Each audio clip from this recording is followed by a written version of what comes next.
I was petrified, but then when I started asking the person about the bail, I knew something was a little off. All new at 5:30, a consumer alert. It is a scam that's difficult to tell it's a scam. Yeah, it's one that might make you think twice about what you're sharing on social media.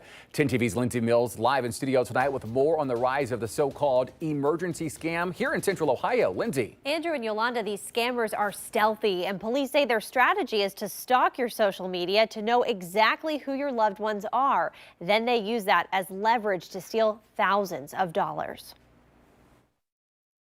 The person was crying and said, "Mom, Mom," and he could barely talk. Laverne Fudge Williamson says a frightening ordeal started with a phone call. And then all of a sudden, what perceived to be a policeman got on the phone and said, "Hello, I'm a police officer.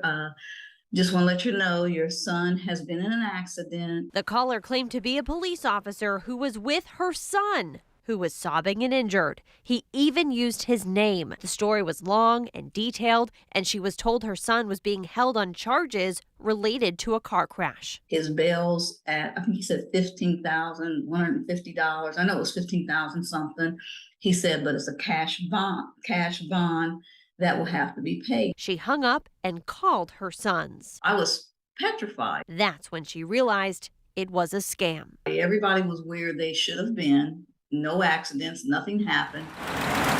It's a scam Granville Police Chief William Caskey says is on the rise. In some of these cases, unfortunately, the scammers have actually gotten away with up to $20,000. He says it's so complex that the scammers will also arrange a rideshare driver to pick up the money in person. And they get a percentage of the cash. We call it the emergency scam. It's also sometimes called the grandparent scam. Judy Dollison is the president of the Better Business Bureau serving Central Ohio. If I have an aging parent or grandparents of my own, should I think twice about maybe posting a happy birthday message about them on Facebook?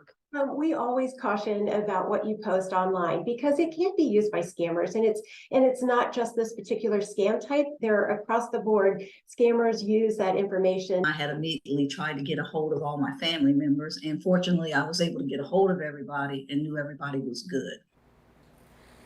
Bottom line, if you get a call from someone you don't know, watch out for intimidation tactics or anyone requesting money in an urgent manner. You can always hang up and then try calling your loved ones yourself. And police say if this happens to you, don't hesitate to report it. Yolanda? All right, thank you, Lindsay.